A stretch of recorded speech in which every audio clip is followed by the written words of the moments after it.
Chronique des mondes subtils, un podcast imaginé et conté par le studio Nayade.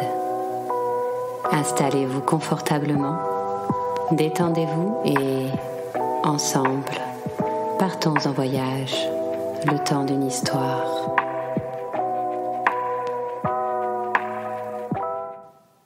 Une histoire de temps.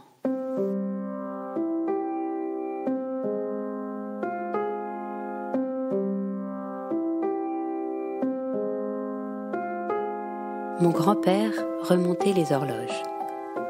C'était son métier. Toute la journée, toute l'année, il remontait les horloges de sa ville. Dans la rue, sur les ponts, dans les musées municipaux, à l'hôpital, à la mairie, partout où il y avait des horloges, il les remontait. Il avait sa tournée, toujours la même, dans le même ordre, pour que les horloges soient toujours remontées à la même heure et qu'elles ne tombent jamais en panne. Il commençait à 8 heures le matin et jusqu'à midi, d'horloge en horloge, il allait. À midi, il faisait une pause d'1 heure. Il se trouvait toujours sous l'horloge du pont de pierre. Après l'avoir remonté, il mangeait le morceau de pain et de fromage qu'il avait dans sa poche, assis sur le banc d'à côté. Il prenait son temps pour que sa pause dure tout juste 1 heure et qu'il puisse ainsi respecter un compte rond. Puis, il reprenait sa mission. À nouveau, il allait d'horloge en horloge. L'après-midi, c'était la partie de la tournée qu'il préférait. Parce qu'il passait par le muséum d'histoire naturelle et qu'il devait monter sur une échelle pour remonter l'horloge située juste à côté du grand mammouth. À 16 heures, lorsqu'il avait remonté toutes les horloges de la ville, il rentrait chez lui où il n'y avait aucune horloge, parce qu'il n'avait pas envie d'avoir à la remonter. Et puis, disait-il, pas besoin d'horloge pour savoir l'heure. À peine assis dans son fauteuil, il entendait la porte d'entrée s'ouvrir. C'étaient les enfants qui rentraient de l'école. Il savait alors qu'il était 16h45.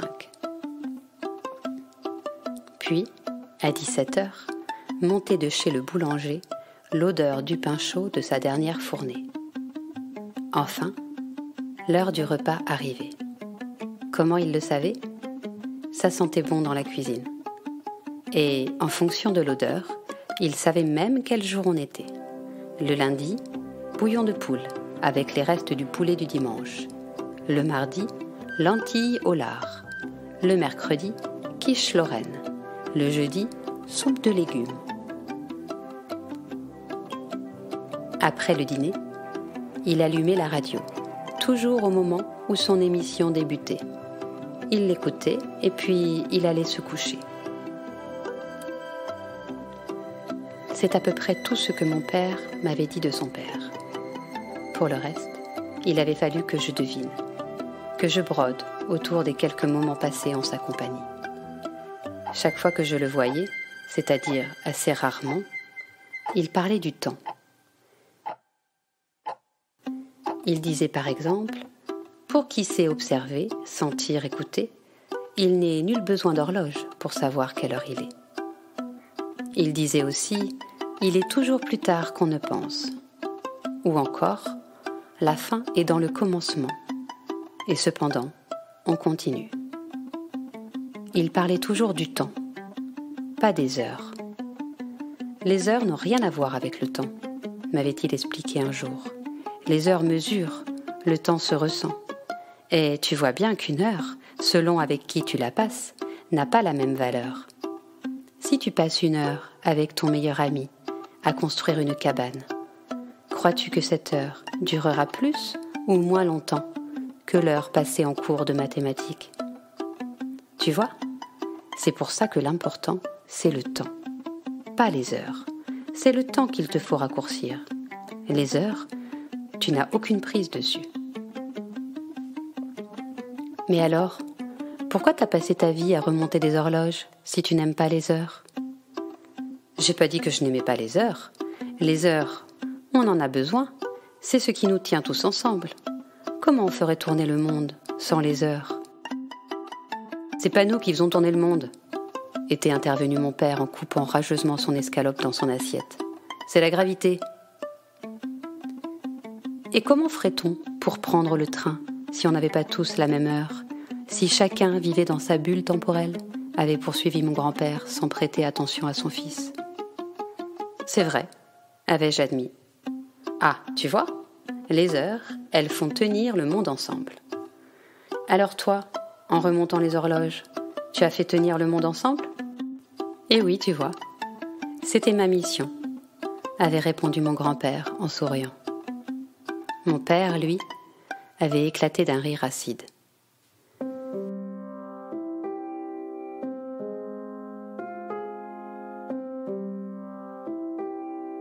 Je savais qu'il n'aimait pas tellement son père. Une fois, je lui avais demandé pourquoi. Il avait répondu, après un long silence, qu'ils avaient des différends, selon l'expression consacrée qui signifiait que le sujet était clos. Je n'avais pas insisté, car j'aimais ces trop rares déjeuners chez mon grand-père, et je craignais, si j'agaçais mon père, qu'il ne se fasse plus rare encore. Mais je savais tout de même, par ma mère, qu'un jour, alors que mon père avait 12 ans, mon grand-père était rentré du travail, comme à son habitude. Il avait attendu le bruit de la porte qui s'ouvre, des enfants qui rentrent de l'école, puis l'odeur de la soupe de légumes. Mais rien n'était venu, seulement l'odeur du pain chaud de la boulangerie d'en dessous. Sa famille était partie. Du moins, c'est ainsi que je me le représentais. En réalité, ce que ma mère m'avait dit, c'était que ma grand-mère avait pris ses 2 enfants sous le bras et qu'elle était rentrée chez ses parents, comme ça, du jour au lendemain, sans que ma mère sache vraiment pourquoi. Ce mystère rendait à mes yeux l'animosité de mon père à l'égard du sien d'autant plus intrigante. Un jour, il avait tout de même dit à ma mère « Mon père est fou, c'est tout, il n'y a rien d'autre à ajouter. »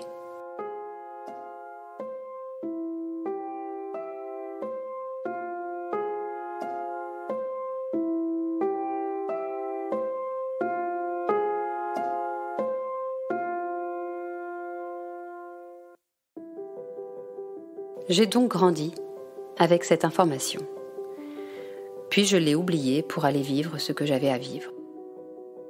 J'ai peu vu mon grand-père par la suite. Je vivais à l'autre bout du monde, je rentrais rarement. Lui n'a jamais quitté son appartement des Chartrons. Je l'imaginais solitaire et désœuvré, l'appelant par culpabilité autant que par envie. Je lui parlais de moi, ma vie, le travail, les enfants. Il écoutait, mais ne me parlait jamais de lui, et je me figurais que c'était parce qu'il n'avait rien à dire. Qu'aurait pu avoir à raconter un vieil homme esseulé.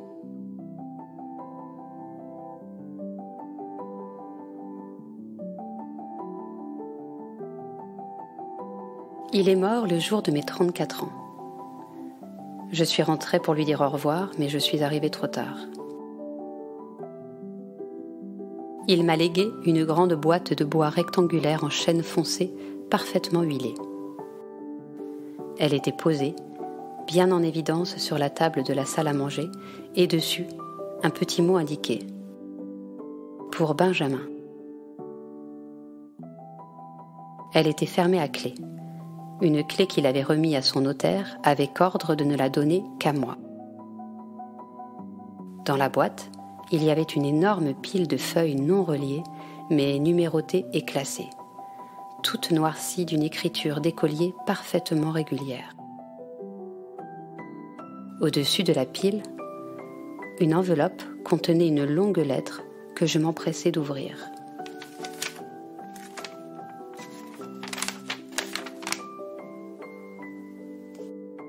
La même écriture régulière tapissait les 3 feuilles que contenait l'enveloppe.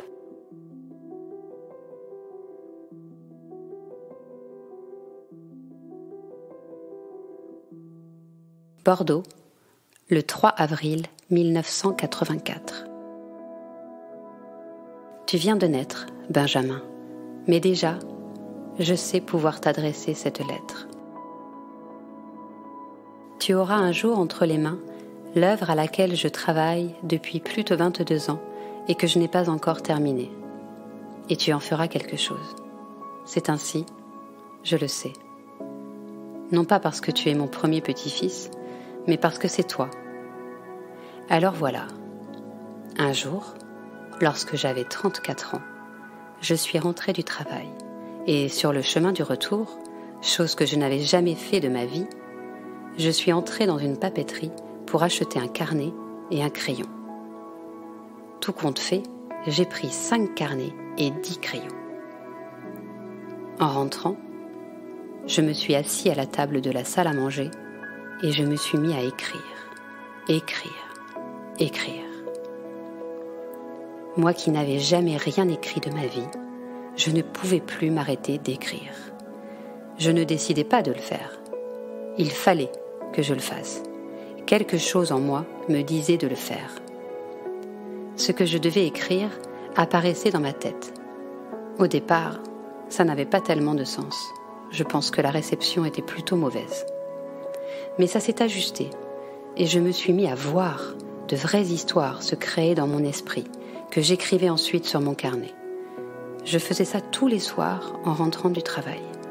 Je m'asseyais et j'écrivais, des heures durant. Souvent, j'oubliais même le repas. Au début, je n'ai pas dit à ta grand-mère la vérité. Je craignais sa réaction. Mais elle me voyait écrire. Elle ne comprenait pas ce qui m'arrivait. Et moi non plus d'ailleurs. Alors j'ai fini par tout lui expliquer. Elle m'a cru fou, elle a voulu que je voie un médecin, ce que j'ai refusé, j'allais très bien. Mais quelques jours plus tard, elle est partie avec les enfants. Je n'ai pas cherché à la rattraper, parce que je la comprenais, et parce que pour la retrouver, il aurait fallu que je renonce à l'écriture, et ça, c'était tout à fait impossible. J'avais déjà essayé, mais de violents maux de tête apparaissaient aussitôt. C'est ce que ton père ne m'a jamais pardonné, d'avoir choisi l'écriture plutôt que la famille, ma folie plutôt que ma famille, c'est ainsi qu'il l'avait dit. Comment pourrais-je lui en vouloir ? Un jour, je ne sais pas si tu te rappelles, je t'avais dit que ma mission avait été de faire tenir le monde ensemble. Ton père avait ri, parce qu'à tout bien réfléchir, je n'avais même pas réussi à faire tenir notre monde à nous, ensemble. Malgré tout, je crois que c'est vrai. J'avais une mission. Mais ça n'a rien à voir avec les horloges.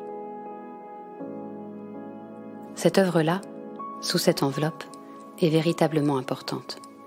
Et je ne dis pas cela parce que c'est moi qui l'ai écrite. Je ne suis qu'un messager, un transmetteur.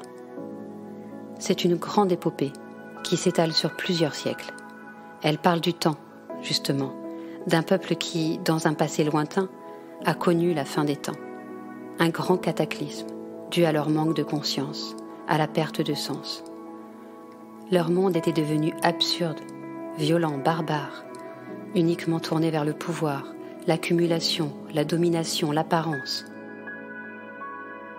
Ils ont fini par s'autodétruire. Mais de ce cataclysme-là est né un nouveau monde, basé sur de toutes nouvelles règles. Cela a pris du temps, mais ils l'ont fait. Ils ont créé une civilisation hautement évoluée qui encore aujourd'hui perdure dans l'abondance et l'harmonie. Mais nous, sur Terre, par notre déséquilibre, nous menaçons leur équilibre. Nous sommes comme eux avant le cataclysme. Nos technologies, notre science sans conscience, nous mettent en danger. Et nous connaîtrons nous aussi un cataclysme qui viendra détruire cette hérésie dans laquelle nous vivons. Ce cataclysme que nous provoquerons pourrait faire courir un grand risque à d'autres mondes dont nous ignorons l'existence, mais auxquels nous sommes pourtant reliés. Ces êtres n'ont d'autre choix que de chercher à nous éveiller en nous envoyant des messages, par le biais de personnes comme moi. Je ne suis pas le seul.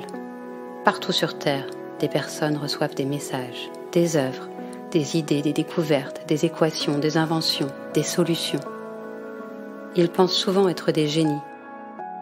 Ils sont en réalité inspirés. Ces êtres évolués m'ont raconté leur histoire qui est, m'ont-ils dit, la même que la nôtre, mais pas celle qu'on nous raconte à l'école. Non, la vraie. C'est une très longue histoire, et je comprendrai que la lire te rebute. Mais je te demande au moins d'essayer. Je sais que si tu essayes, tu ne t'arrêteras pas. Bien sûr, si cela devenait public, il ne faudra pas mentionner l'origine de cette œuvre. Ils ont été très clairs à ce sujet, car cela risquerait de perturber le message. Bien des gens qui aimeront cette histoire ne sont pas prêts à remettre en question leur vision du monde, à croire en une force supérieure. Ils veulent simplement qu'on leur raconte de belles histoires. C'est donc par ce biais-là qu'il faut parler à leur âme. Je sais que j'ai l'air fou, je m'en rends compte, mais je ne le suis pas. Je t'assure que je ne le suis pas. Quand tu liras ces mots, tu seras peut-être déjà grand. Adulte même, qui sait, si j'ai la chance de vivre assez longtemps pour voir cela. Je ne te verrai peut-être pas beaucoup grandir, mais ne t'en fais pas pour ça. Nous nous retrouverons plus tard. Prends soin de toi et des tiens. Je veillerai sur vous tous. Maurice.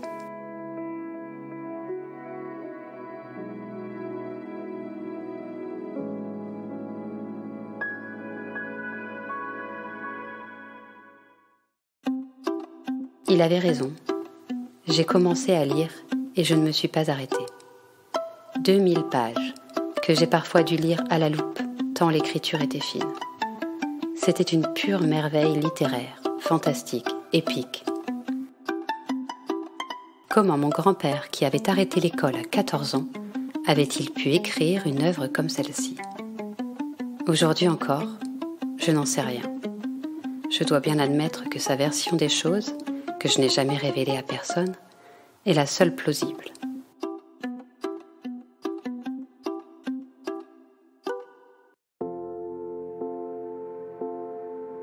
Je suis debout, sur le trottoir glacé. Je contemple l'affiche du 3e film, tiré de l'œuvre de mon grand-père. Le public sort de la salle. Les yeux brillent, les visages sourient. On se parle, on commente, on rigole. J'aime ce spectacle. Je suis d'autant plus fière que je n'y suis pour rien. Il a tout fait. Et c'est son nom qui apparaît sur l'affiche. Il est mort il y a 20 ans tout juste. En 20 ans, nous avons publié son œuvre en 5 tomes et réalisé 3 films qui en sont tirés. J'ai entièrement supervisé tout cela, comme l'avait scrupuleusement stipulé mon grand-père dans son testament. Des centaines de millions de gens dans le monde ont lu ces livres, traduits en toutes les langues. Ils sont autant à avoir vu les films, et une véritable culture est née de cette œuvre. Mon père ne m'a jamais dit ce qu'il en pensait. Ma sœur travaille avec moi, mais c'est un sujet que nous n'abordons pas avec lui. Croit-il toujours que son père était fou? Lui seul le sait.